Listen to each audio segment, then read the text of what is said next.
Hello. Hello. Am I audible right now? Can you all hear me okay?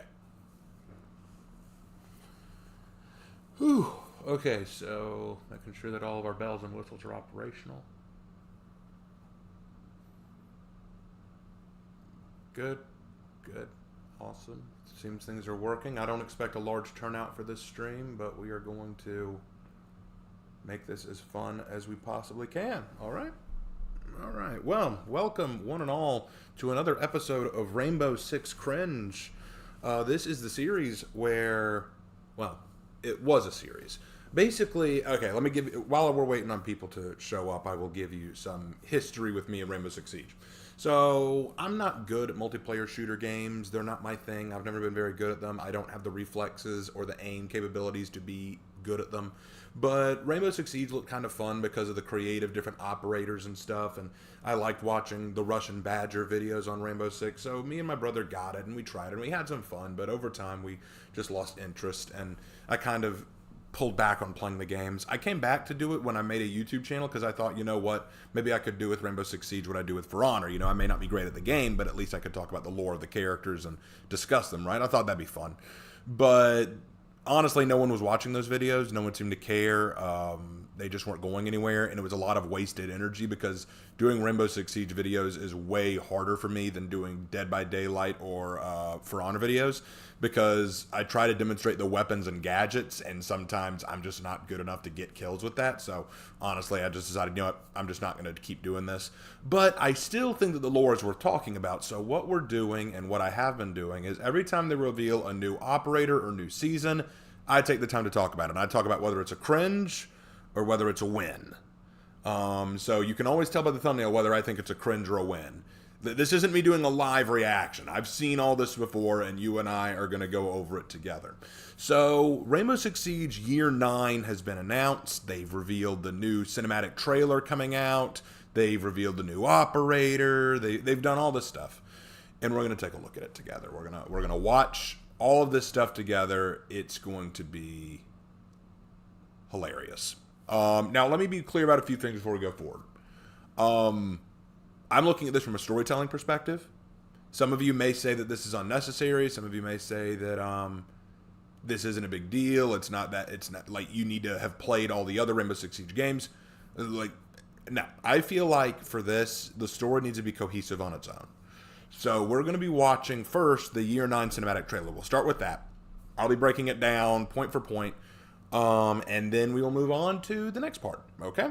All right. So let's get going. So we're going to start off with Rainbow Six Siege Year 9 cinematic trailer. Let me turn down the volume on my end so it doesn't get a huge echo. Okay, that should do it. All right. Let's play this then.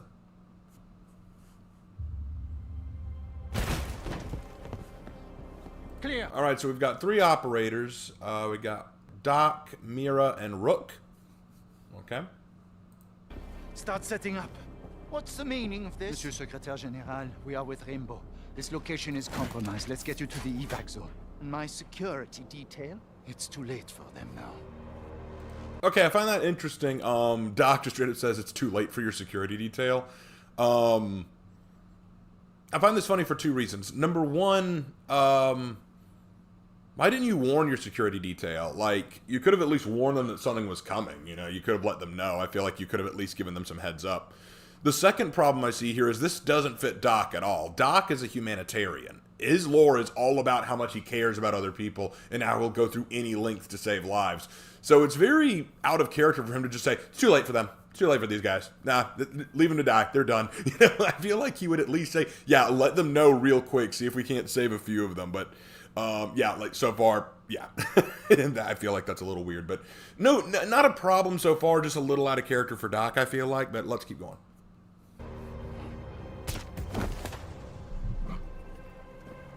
Look sharp. Deimos is here. Oh, Deimos is here. Mira, finish up and fall back. All right. Lure him in and take him alive.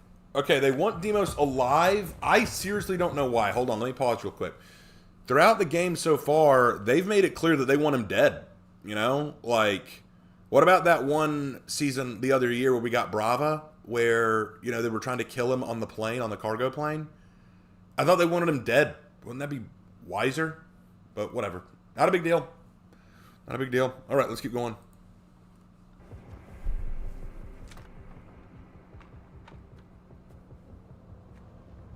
Hold. Now. Tree's still Okay, that was kind of cool, you know, the C4 to take him out.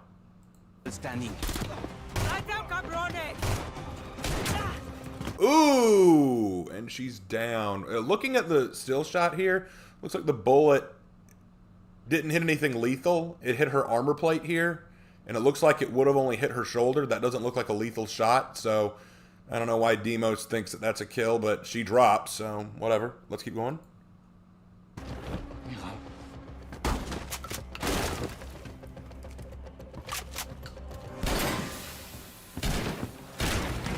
Ooh, okay, hold on. Let's backtrack there. That's important. Let's backtrack there. Okay, so Deimos here shoots the fire extinguisher, releasing a cloud, runs through it,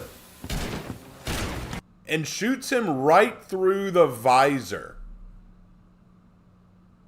Doc's dead. You just put a round right through his visor and into his head. The only way he lived through that is if the visor stopped it. And given the kind of gun he's using, I don't think that's what would happen. But whatever. Okay. Who's Deimos? Assassin, I invite you to go watch my other Rainbow Six Cringe videos. I have a whole playlist. Go watch it. That'll explain everything. And Rook is down. Just dang. Great rainbow moment of all the defending operators sucking. Disappointing. Rainbow operators were harder to kill in my day. All right, now y'all should notice right here what's going on here. A nice little nod to Sam Fisher. You know, pretty awesome. We got Sam Fisher sneaking up behind him here. And if y'all know anything about the Splinter Cell series, I have never played Splinter Cell, but I know who Sam Fisher is. That's how popular this guy is. These goggles right here are iconic. So already with this is going to be pretty cool. We got a showdown between one of the best covert operators in video game history and fictional history versus Deimos. So let's do it.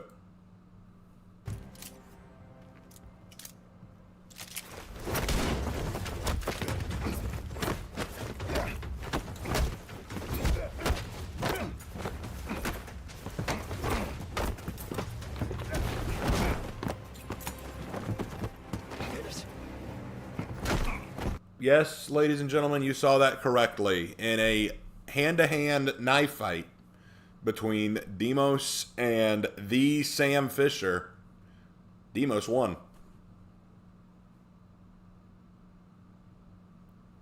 Do I even need to explain? Do I even need to explain?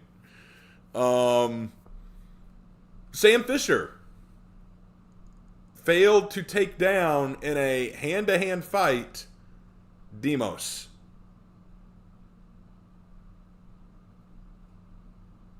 Like, okay, so again, I haven't played the Splinter Cell games, but I know Sam Fisher. I've seen clips of him in game. I've seen kind of his whole repertoire. Hand-to-hand's kind of his thing. Like, he's a master of multiple forms of martial arts. He's an expert knife fighter.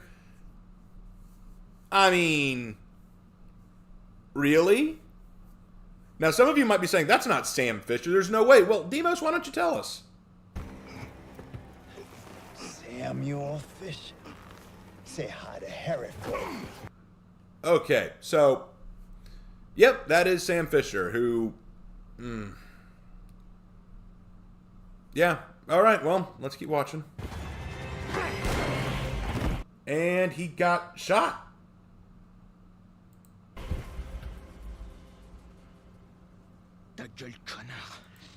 And Rook was alive. Well, I suppose we should have seen that coming because Rook's whole thing is body armor. He is used to taking damage, so I think we could all see that coming. Rook survived this and got a shot off. Now, let me explain two problems I have here. The first is this. Obviously, we talked about Sam Fisher losing this fight to Deimos. Now, why would they do that? The first reason is because they want to build up how really good and really badass Deimos is, that he can actually overpower Sam Fisher.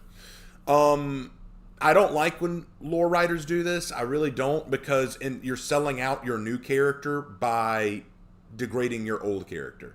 You're basically taking this character that many people love, many people look up to and respect and admire in their own world, and putting them up against your new big baddie. And instead of going into your new big baddie and their lore and who they are and all their training, and you're just having them beat them to say, oh yeah, look, he beat this character you know and respect. Don't you now recognize how badass he is? It's lazy. It's not very well done, but let's ignore that for the time being. Let's ignore that. The other problem with this is some people may argue the only reason Sam lost is because he intended to lose. He wanted to lose so that it would set Deimos up for Rook's counterattack. I have two problems with that. The first is people who say that have never been in an actual hand-to-hand fight. People who say that have never actually been in a hand-to-hand fight, especially against a trained professional. There is no such thing as, oh, I'm going to let you win and not die. Especially in this fight where your life is on the line. Sam Fisher is up against Deimos. Deimos wants to kill him. Sam does not have the luxury of saying, I'm going to hold off just enough that I don't kill you so that I can put myself in a position where Rook can get you. Now, I don't buy that. I don't like that at all. Either Sam fights to kill and Deimos fights to kill, or Sam's dead. I don't like that concept at all. The second problem we have is Rook taking that shot. Let's take another look at the position. Say hi to Hereford. Look at how close they are. And in fact, it looks like Deimos is getting ready to headbutt Sam. Watch. But then gets shot before he can. Now notice how close they were. That is very close. That is very close in the line of fire. I would not have taken that shot. That is a very, very risky shot. You run the risk of hitting Sam. You run the risk of hitting Sam. That's not good. That is not a good position to be in. But let's look at Rook.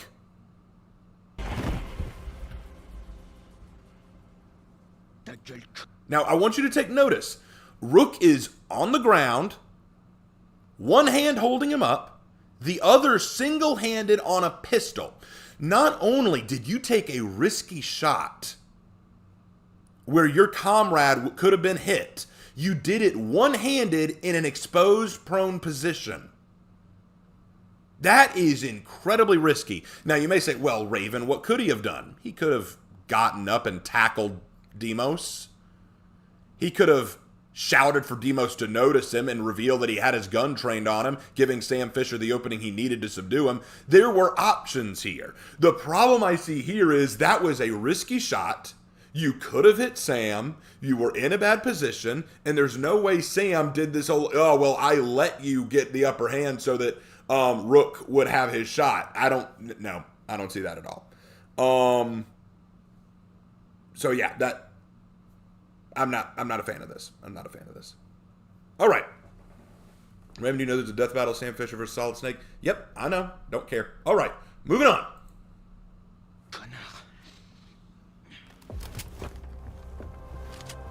Wait, hold on. What are you waiting for? Pull the goddamn trigger, soldiers. Hold on. Wait a second.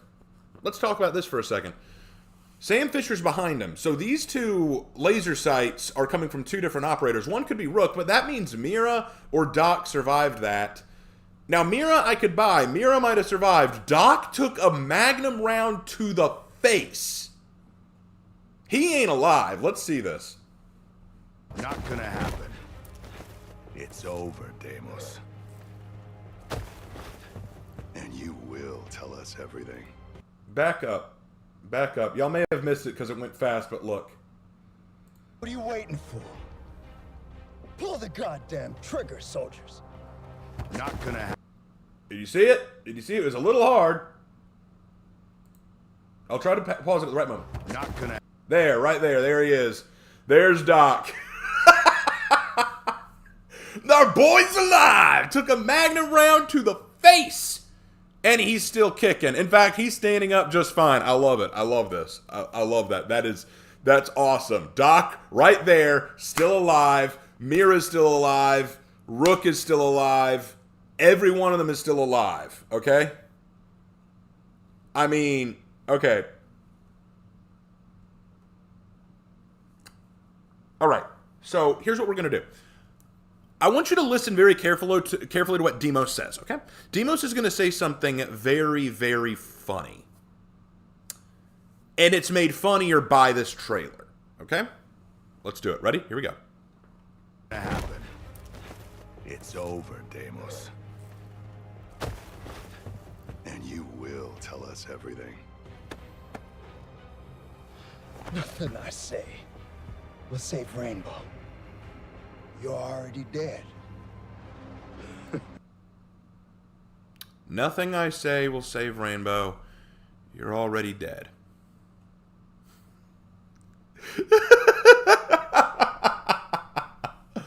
Oh! No, let's keep playing it. We'll see about that. Laugh it up. Oh, okay. Okay, so that was the Year 9 reveal trailer. Okay, so let me explain to you. I saw someone in the chat earlier when I was getting on say that they thought that Deimos' lore was actually fine. Let me explain to you why it's not. Let me explain to you why this is very much cringe. Deimos was introduced last year as this really big, intimidating threat to Rainbow. He had orchestrated the Nighthaven and Rainbow Six Civil War. He stole stuff from Nighthaven to lay a trap for Ash and Thermite and their team.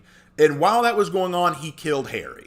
He was presented as an absolute badass. And then the rest of the year was based on Rainbow trying to stop him, trying to catch him, but him always being one step ahead. Now, Deimos' whole mission statement was that he wants to take down Rainbow. Let's ignore that we have no idea how he gets funding to do this. Let's ignore how we have no idea where he gets his manpower. Let's ignore how we have no idea where he gets all of his arsenal of weaponry. Let's ignore all of that for a second and just look at his mission statement. His mission statement is,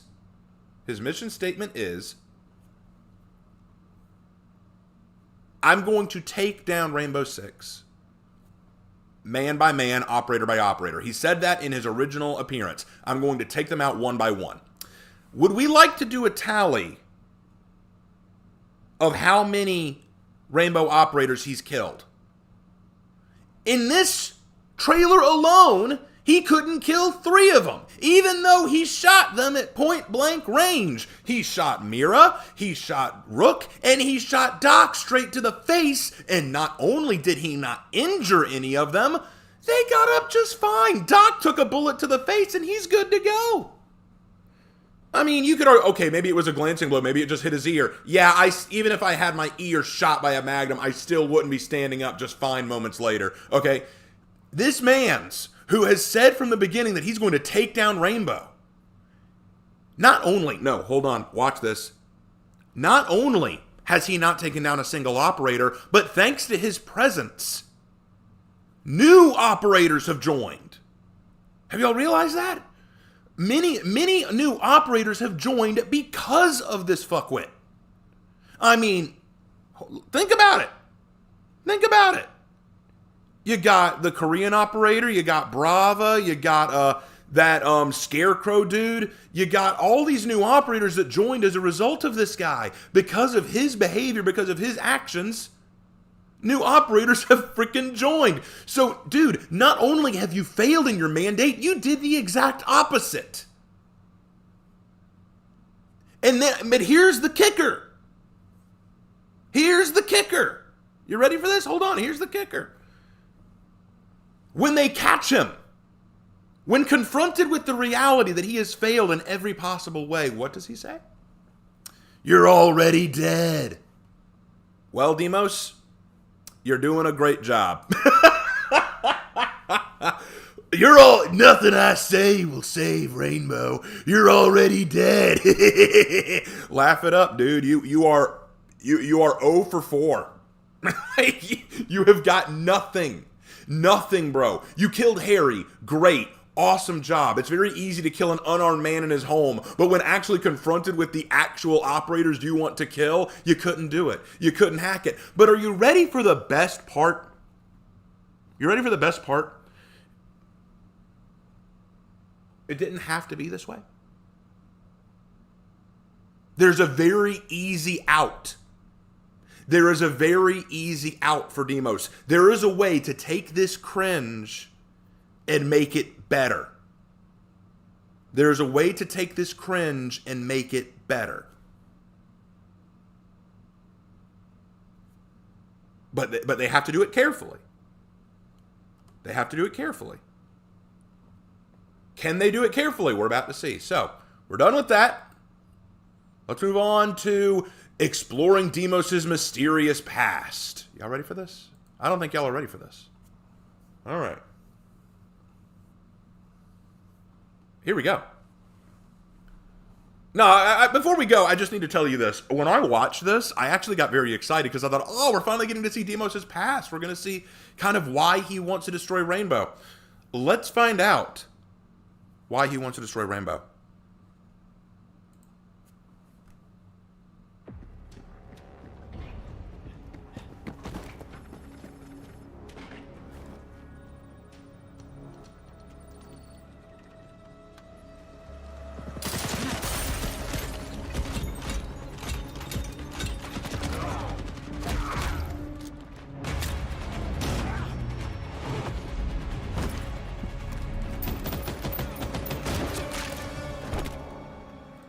You know what? I kind of like this. I like this bit because let's rewind this a bit.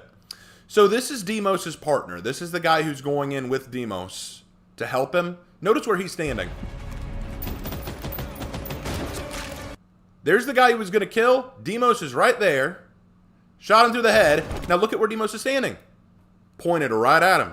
This is once again one of these wonderful moments where I don't think the Rambo writers have any idea how operation tactics work. You don't want to shoot in the direction of your allies as a general rule. You don't want to shoot in the direction of your allies as a general rule. But all right, let's keep going. Basement.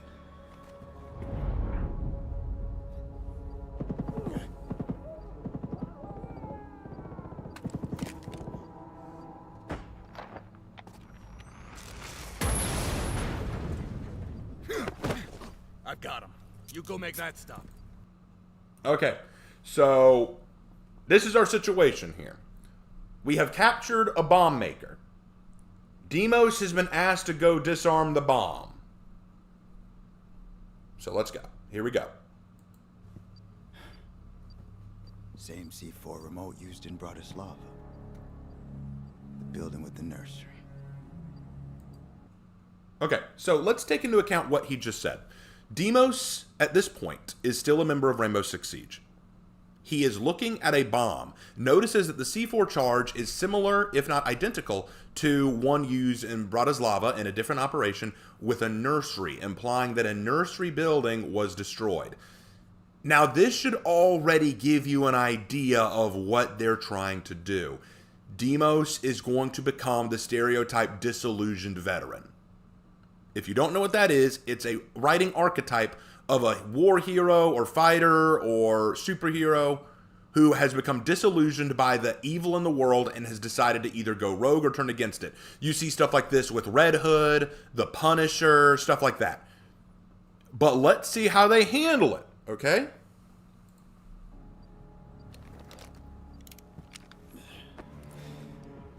Morris, what are you doing? Put it down.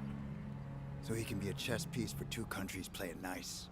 All that blood on his hands. But in 2 months, he'll be on the beach drinking mojitos.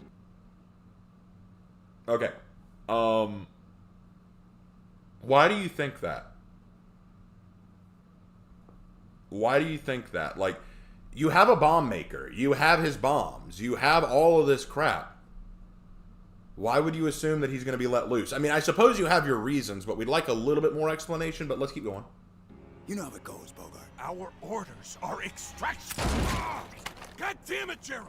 You finally did it. Throw your career away. Rainbow doesn't matter. This, you and I, doesn't matter. I'm fighting for something greater now. Shame I can't take you with me. Okay. Where do I start? Where do I start? So, Gerald Morris, that's his name, by the way, Gerald. So his whole setup here is he's become disillusioned with the war. He's become disillusioned with two countries pretending to play nice, with a bomb maker who's making bombs, and he doesn't want this bomb maker to get out on the street again, so he's going to kill him. Okay, you know what? That's fair. You see that with stuff like The Punisher, Red Hood. You see that with darker vigilantes. Yep, you know what? I'm cool with that. But then follows up with, Rainbow doesn't matter. You and me, none of this matters. Okay, bro, but literally just a second ago, you were fighting with Rainbow. And literally you were going in to stop these bombs. So, what brought this on all of a sudden? Like, it is one thing to get furious, because, look, I can understand the anger. This guy builds bombs, and one of his bombs probably blew up a nursery, which makes you upset. I get it.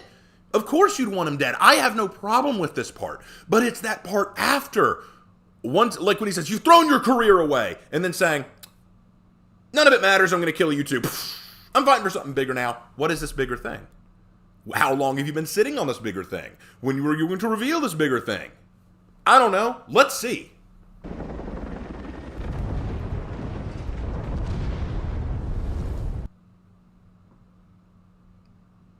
You know what I find funny about this? He's flying away in a helicopter without his buddy.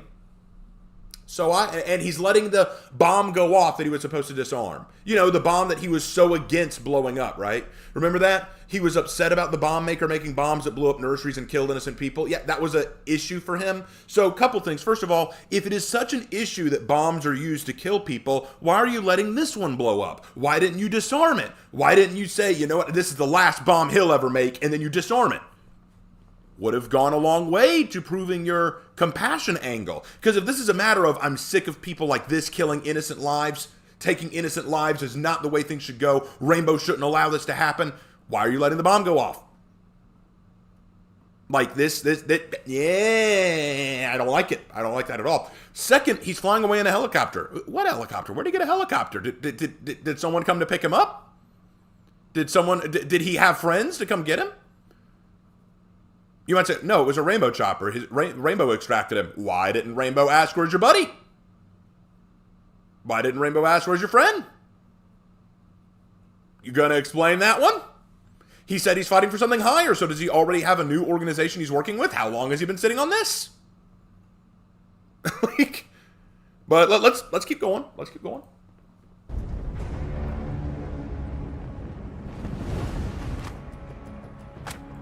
Okay, now this part explains why he let the bomb blow up, because he was using it as a cover to hide the fact that he murdered his partner and he was going to fake his own death. So he was faking his own death with the explosion. Okay, that can work. Except it still goes against your compassion angle. If your whole issue is that bombs kill people and letting this guy make bombs is going to kill more people, why would you still let his bomb go off? You still could have faked your own death and just gone on the lam. There were ways to do that. But let's keep going.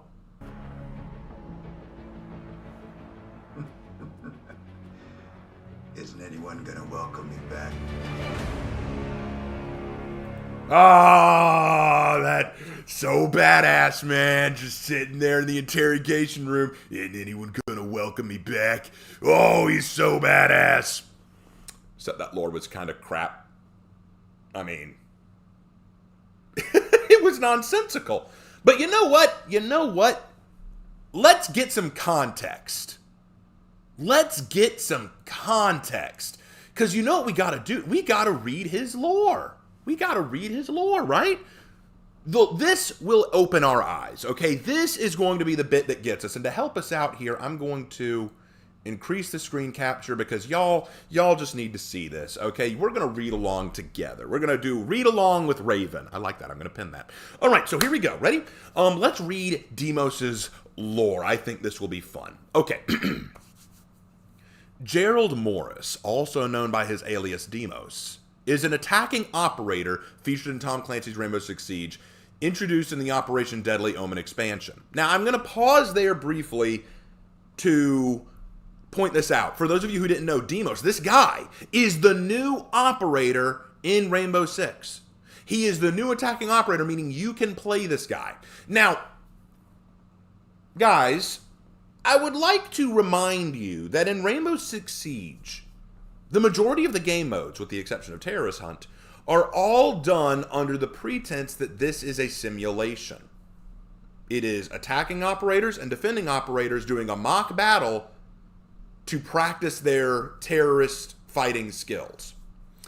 So Deimos, a terrorist who they have captured, taken alive for questioning, is now someone who you can play as fighting amongst them. Why? Why is this a thing? Why are you taking the guy that is not on your side and wants you dead and you have captured and saying, you know what, you can run mock battles with us, dude. That sounds nice. Let's do that. Now, granted, this isn't the first time they've done something like this. They did this with Nighthaven too. When Nighthaven turned against Rainbow, they didn't necessarily take them out of the roster. But the problem is this was ill-timed. In order for Deimos to be a proper member of Siege and actually have him be part of these mock battles, wouldn't it be better to have him officially rejoin Rainbow somehow? And you know what? The crazy thing is, I know a way they could do it. I know a way they could do it, and I will explain the way they could do it in just a little bit. But here's my issue. This is bad. Now, someone's going to say, I'm guaranteed someone's going to say, hold on, Raven, isn't this like Astria and For Honor? Astria was added to the game, and she was a bad guy, but you could still play as her. What's the big deal? Here's the difference. In For Honor, regardless of the game mode you're playing, the context behind the world is it is a war. And there is every possibility that Astria could appear at any battlefield for whatever reason, because Astria has involved herself in this war to side with whoever and whatever she feels like. Deimos, meanwhile, has revealed that his whole mission statement is destroy Rainbow, and we have had no reason to believe that he will cave on that.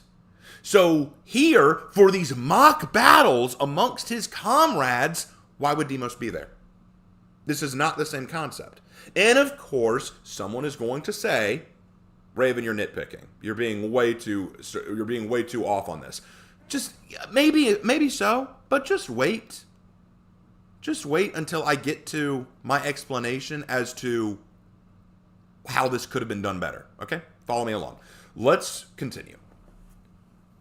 A former Rainbow operative turned international terrorist, he is revealed to be the mastermind behind the assassination of Masayuki Yahara and the one who orchestrated the conflict between Rainbow and Nighthaven. On February 17, 2023, Deimos set up a trap for Ghost Eyes and Red Hammer in which he would then kill Rainbow director Harry Six Pandy.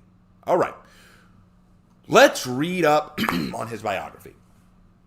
Born in Birmingham, Alabama, USA. Father is a retired furniture salesman. Mother is a homemaker. He had two younger sisters that both lived in Birmingham. He was the valedictorian of his high school class at National Merit Scholar in 1982. He attended Rice University in Houston, Texas from 1983 to 87, where he graduated with a bachelor's in material science and a BA in Russian literature.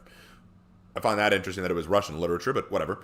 Morris joined the American Bureau of Alcohol, Tobacco, and Firearms in 1988 as an agent in their explosive division. He earned an MS in inorganic chemistry from the University of New Orleans during a leave of absence from BATF from 1992 to 1994. His thesis, Applications of Microstress Analysis and Acceleration Identification, was considered to be a landmark in the forensic analysis of bomb debris.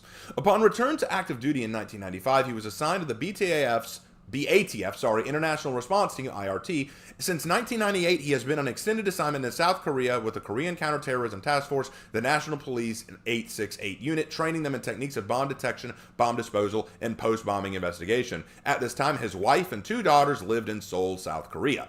Actually, I'm going to say this, and it may shock you, that's all just fine. I think that's fantastic. Excellent background right there. It reveals his education, what all he does, what all he believes, where all he started from, how he got the skills that he had.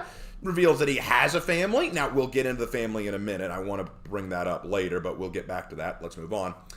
In 1999, Gerald was recruited by John Clark to join Rainbow as a demolitions specialist under the command of Ding Chavez, and alongside his fellow teammates, Gerald participated in Operation Mystic Tiger on October 1st, 2000. At 600 hours, he and the rest of his team stormed the Horizon Arc and helped arrest John Brigling, the leader of Phoenix Group, an eco-terrorist cell with anarchist leanings.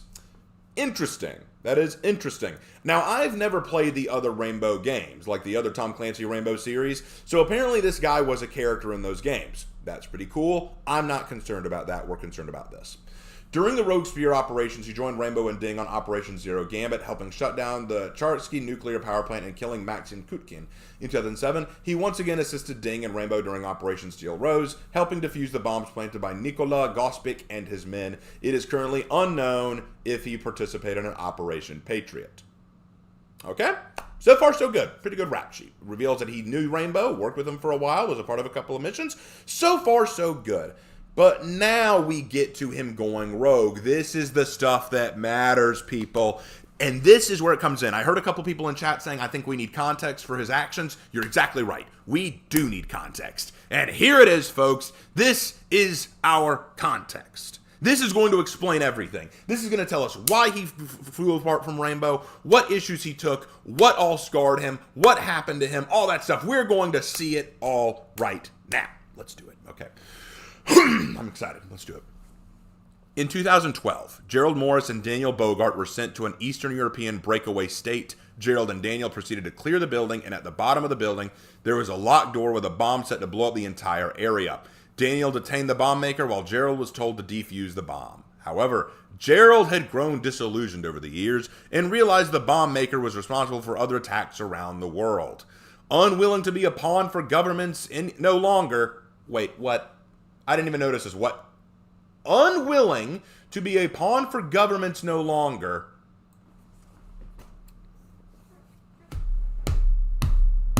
I need a moment. I need a moment. Hold on. I'm sorry. I need a moment. I need a moment. I need a moment.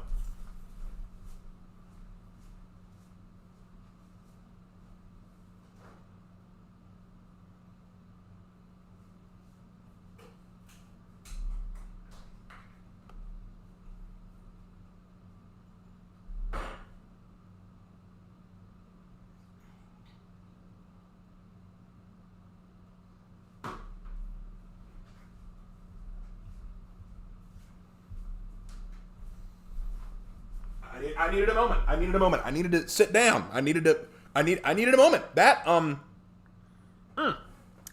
you know,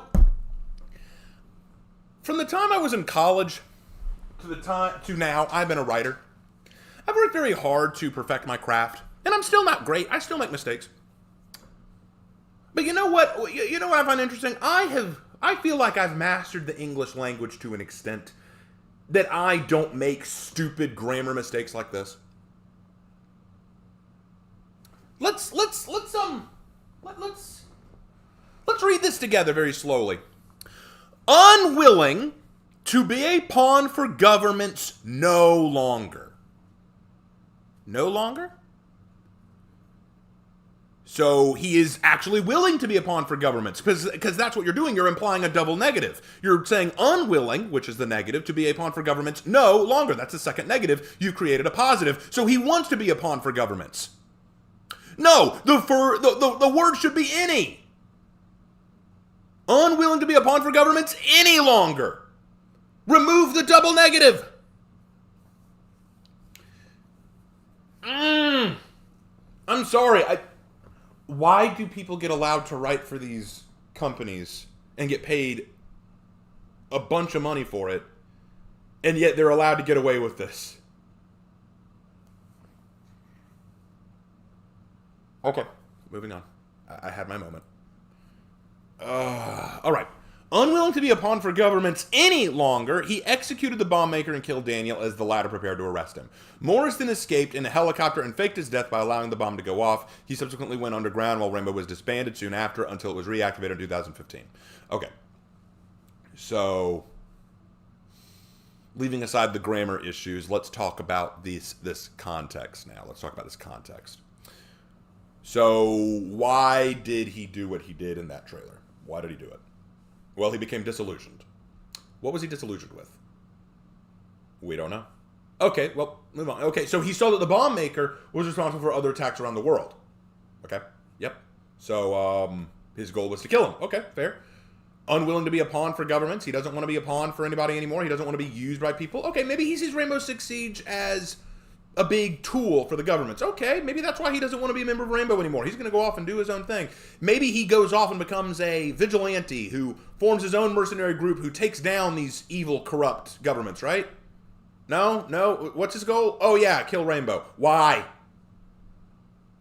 If Rainbow is the symptom, you should focus on the disease, bro. If you see Rainbow as just a bunch of grunts taking orders from the government, then why don't you go after the governments? But no, you go after Rainbow. I don't understand. Maybe it's because he sees Rainbow as the only thing that could stop him. Well, I don't know how that could be true. You've stayed under their radar until you literally showed yourself. Literally, guys, think about this for a second. He showed himself to Rainbow by taking out Harry. If his goal was to take out these corrupt governments, why not just do it? You were under the radar. Everyone thought you were dead. No one was looking for you. People would only know you exist after you fulfilled your goal. And here's another question. What happened to your family, bro? I thought you had a wife and 2 daughters. Weren't they still in South Korea waiting on you, bro? What happened to them? Did you go back to them? Did you tell them? Did you leave anything to them? Or did you just do this all at the drop of a hat? I don't. And he says, I'm doing bigger things, higher things. What things? What are your higher purposes? So far, your only mission statement has been to kill Rainbow.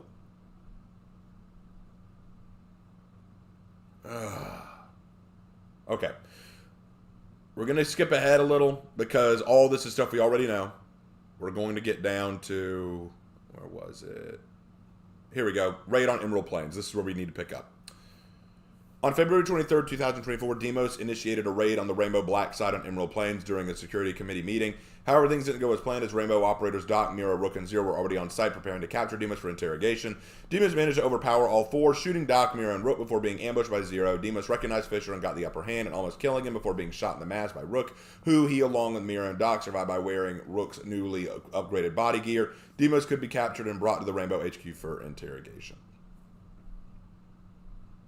So, let's...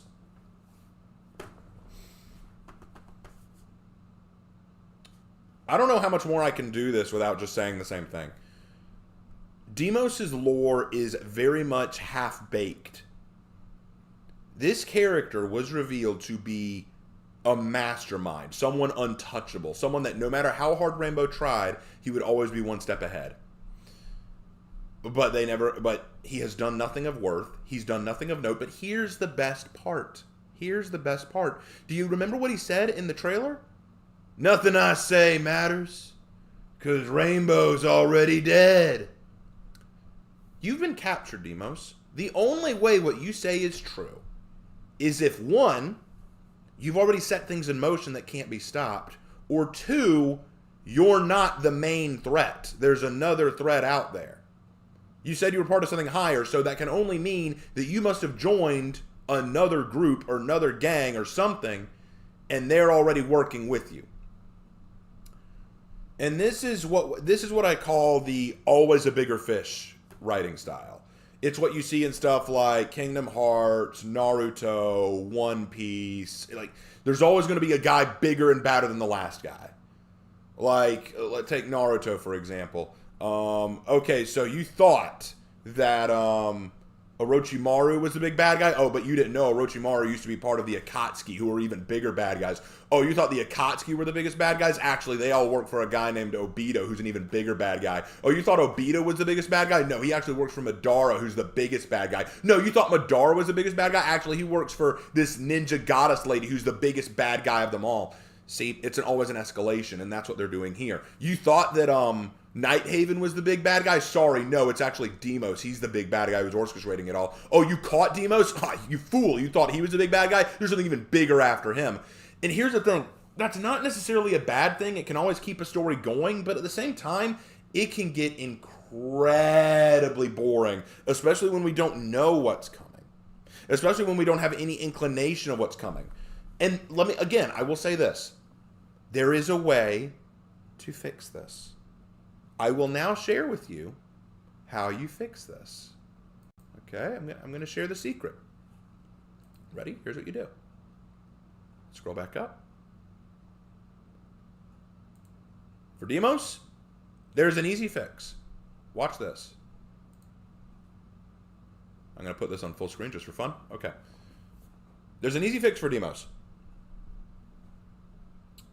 Don't have him be the new operator at the very start. He should not have been recruited at the start of the season. You know who should be recruited? Bogart, his partner, the guy that you saw in the anime trailer. Have it be that Bogart lived. He escaped. He survived. He's been underground too, or injured, or out of commission. He comes to Rainbow and says he knows Deimos, and he will help Six capture Deimos, and he'll train them in how to do it. He'll teach them Deimos' tactics, his skills, his resources. So that will be your new operator. And over the course of the year, you gain new operators who may have known Deimos or may have connections to Deimos. And then finally, in the final season, that's when you bring in Deimos. That's when you catch him. And why? Why do you wait then? Because then you can have Deimos face off against Bogart. Two old veterans who knew each other, and the last time they saw each other was in that awful situation with the bomb. And that's when Bogart can say, Deimos, or Gerald, you owe me some answers. Why did you do what you did? And then you could have the lore flow out. Deimos could explain everything. And there are such good ways. What if, these are just ideas, okay? These are things I came up with at the drop of a hat. Number one, what if he became disillusioned because he saw Rainbow as the pawns because of his family? What if there was a raid by this terrorist organization and he wanted to stop them? He wanted to save his family because his family was in the line of fire, but Rainbow didn't send him because they didn't think it was as important as another mission. So he realized that Rainbow was willing to trade lives. So he thought Rainbow was awful and evil and he wouldn't be a part of it anymore. That could be one way. Number two, you could have it where he becomes a vigilante because he's looking for answers. So instead of shooting Bogart there, instead of saying, Rainbow doesn't matter, you don't matter, and I'm gonna kill you, he could have said, this guy's just going to get out there and make more bombs, and and after we kill him or capture him or whatever we do with him, there's just going to be another one just like him on the way. It's never ending, and I'm sick of it because it's all about these stupid-ass governments who are willing to play with lives. And then when he says, you know you've thrown your career away, that's when he could say, I wish my career were worth it, and then just walks out. You don't have to have him be this edgy tryhard who blows up buildings because that goes against his whole idea of compassion. If the whole reason he wanted to kill that bomb maker was out of compassion for innocent lives, why the hell would he allow the bomb to go off in the first place? Why would he still allow that? To fake his own death. Yeah, at the cost of other people's lives. Oh my God, you're a hypocrite. Who would have thought? Okay, other way you could have done it. Wait for this. Have him be an Apollyon figure. He's already got the effing mask. I think that's what they were trying to do. I think they were trying to turn Deimos into Apollyon. Why do I think this? Okay, watch this. What if he wasn't actually trying to kill Rainbow Six? What if he was trying to strengthen it? Because what did Apollyon do in For Honor? She turned the factions against themselves to weed out the weak and make them strong. What did this guy do? He turned Nighthaven and Rainbow against each other to force them to reallocate resources and reorganize. He kills Harry, which forces them to not rely on a leader but rely on themselves and start thinking as a unit rather than as an organization. Like think in terms of squad level and actually make them stronger and more reliable upon each other rather than Harry. And then after he does all these things, that's when we get 4 brand new operators with a ton of skill behind them that he wanted to make sure they would get. Deimos this whole time hasn't weakened Rainbow, he's made it stronger. So what if that was his goal? What if he actually reveals, my whole goal this whole time was to turn Rainbow back into what it was in my day, because there's a bigger threat, a badder threat on its way, and Rainbow can't afford to be weak when it gets here. So my whole plan was to turn you back into the strong wolves, Apollyon reference there, that I know you can be. That would have been sick. Still would have made him a piece of shit. Still would have made him a villain. But that would have been better. That would have been at least something, and maybe, hey, you know what? Maybe they'll reveal later on in the year that that's exactly what they want to do. But they have made no indication of that. They have made no indication of that. Ugh. Okay, hold on, not done.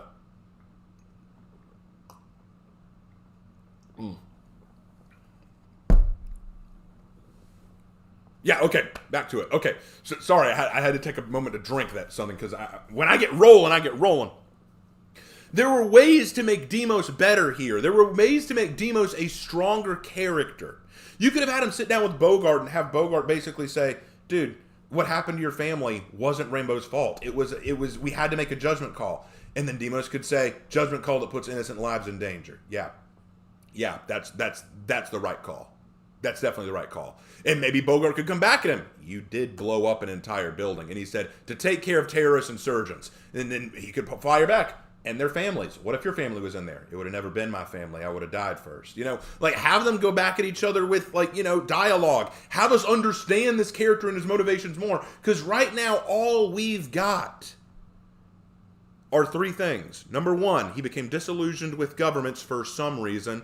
Two, he wants to destroy Rainbow for some reason. And three, he thinks that they won't be able to survive what's coming for some reason. One of my biggest problems with Rainbow Six lore is the vagueness. The absolute sad vagueness of everything. It is all so vague. So yes, I do believe that the new season name coming up, Deadly Omens, is a perfect name. You know, usually when I do these Rainbow Six Cringe videos, I change the name just a little bit to make it funnier. I didn't need to change the name. Deadly Omens works perfectly because I've seen the future of Rainbow based on this trailer, and it's a bad future. You know what I find so funny? Let me pull up something real quick. I'm going to pull this up real quick. I want to show you all something. Okay. So these are the four operators that joined when Deimos first appeared. Okay, these are the four. Brava, Fenrir, Ram, and Tubarão. All right. Let me make something very clear. I've gone over the lore for all these operators. Fine, but missing some stuff. It's a little vague. Definitely needs to be better. Actually pretty good. Shit. This, worse than all of them. Not just because it's a missed opportunity, not just because it could have been done better, but because it's very clear that this is lazy. So lazy, in fact, that they left very easy elementary school level grammar mistakes in the lore writing. People were saying in chat, I thought that Deimos' lore was pretty good. Based on what I have seen, this is terrible. Now, some of you don't care about lore. You want to know what the operator can do, so let's pull up what Deimos can do. Unique ability and playstyle. He has a miniature flying probe that seeks out and chooses a target and reveals their location to Deimos while also revealing his own location. And then he'll use his custom 44 Vendetta being the only weapon available, and he does this. Just basically watch. He releases this little drone. It hunts down an operator of his choosing. He can tell where they are. He's hunting down Caveira. And he can hunt them down and shoot them with his pistol. That's pretty much all there is to it.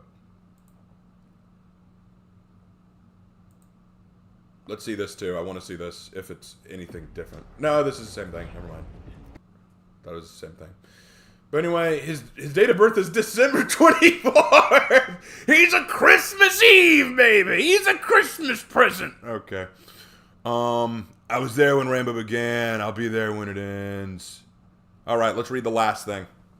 Psychological report. Let's get this over with. Morse's arrival has had a toxic effect on Specialist morale. Tensions are high. I believe that his capture offers us a unique opportunity on a personal level to define who we are, who Rainbow is, and more pressingly, access to intel that will identify those who support him. Nothing can be more important than that. The clock is ticking. I'm concerned about Jordan. He has burdened himself with the responsibility for Rainbow's failures. Speaking frankly as his friend, it is not his cross to bear. As operators in the field, there is little we could have done differently given the circumstances we faced. Fair. Okay, that's fair, but notice something. All of this has nothing to do with the psych report. See, this is one of my big problems. You don't understand the psych report. This is nothing. This has nothing to do with psychology. Moving on. This is the Deimos effect. Our trust in each other is being tested. Adding to the turmoil is an unspoken acknowledgement between operators that the man in that cell is one of the best soldiers the Rainbow program ever produced. His skill is apparent in how he moves, how he speaks, and how he thinks. Before he became aware of his terrible actions, Morris was an aspirational figure, a legend. It is difficult to come to terms with. I cannot shake what he said at Emerald Plains. Rainbow is already dead. Why can't you shake it? He said that from the beginning, and it hasn't come to pass. I've seen enough this past year to know it isn't an empty threat. We have little to act on as he spends most of our interrogations in silence, and his deadlock has led some to suggest what I consider a reckless gambit. Involve Deimos in the mission against his backers. Who would invite... Oh! I missed this! Okay, this bit. I've seen enough this past year to know it isn't an empty threat. We have little to act on as he spends most of our interrogations in silence, and this deadlock has led some to suggest what I consider a reckless gambit. Involve Deimos in the mission against his backers. Who in their right mind would greenlight that initiative? Who wrote this? Hibana? This is Hibana speaking. Hibana, you get an A+, sweetheart. You pass the course. Ding, ding, ding, ding, ding. You are 100% correct, Hibana. Who would greenlight that? Who would approve of that? You know what, guys? I think we should take this guy who said we're all dead and wants us dead and just tried to kill us and make him a good guy. Who do you think he is, Vegeta? Even if Vegeta had an whole arc before he joined the good guys. This is bad. Okay. Who greenlit that? I want to know who greenlit it. Who came up with that idea? But then, what do you say? And yet, suggesting this to him has produced our first instance of actionable intel. What intel? What intel? What it? I'm about to lose it. I'm about to lose it. So what you're telling me is you tried to interrogate Deimos about his handlers, about his backers. He ain't talking. Then you decide, hey, how about we recruit him? So you walk in and say, hey, want to join Rainbow again? Well, hey, that sounds like an idea there. I tell you what, all this time I was trying to kill you, but now you're going to recruit me. You know what? I'll be a good guy now. F this lore. What are you... Okay. Read on. Got another paragraph. Could what we need be obtained with him in the field? No. An impossible choice that has split Rainbow down the middle. That's what split you? Now more than ever, we need the leadership of a 6. Oh, no. No, please don't say you're going to make him 6. Don't do this. We may not have a clear path forward, but I remain hopeful, because the strength of Rainbow, the strength that has always defined us, comes from our shared purpose to do whatever it takes to protect those who need protecting.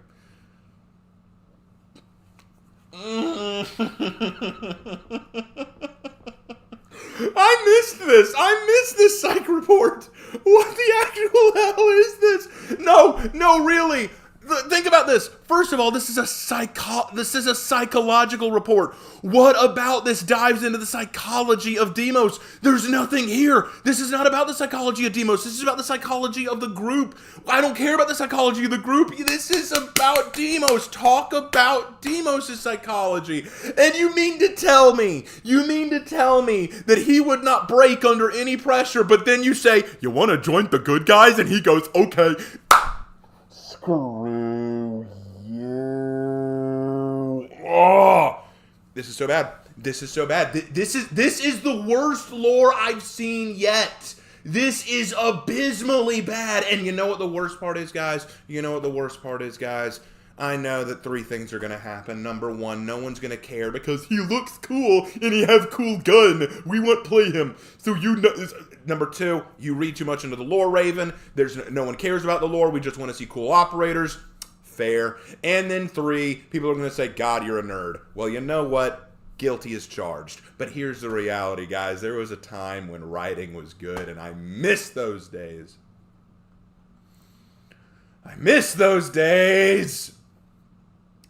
God, what was it? Okay, so since I started the series, I have looked at Osa, Thorn, Azami, Sins, Grim, Solus, Brava, Fenrir, Ram, Tubarao, and now Deimos. Let me see. Osa was pretty bad. I did not like Osa. It was pretty stinking bad. Thorn was okay. I didn't think it was bad, just not as good as it could have been. Azami was pretty good. I liked Azami. I thought Azami was cool.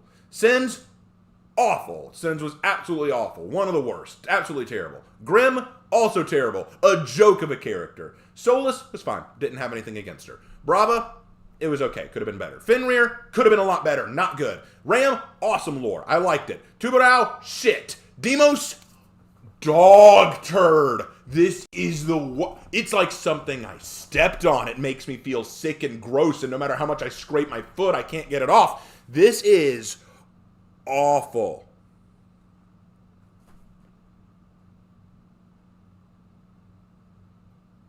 This is awful. I miss the days when writing was good, okay? I miss the days when people actually put time and energy into creating good writing, good lore for characters, good backgrounds. I miss those days. I miss them with a passion. I really do. I don't know what people are smoking now. I don't know what their goals are now, but...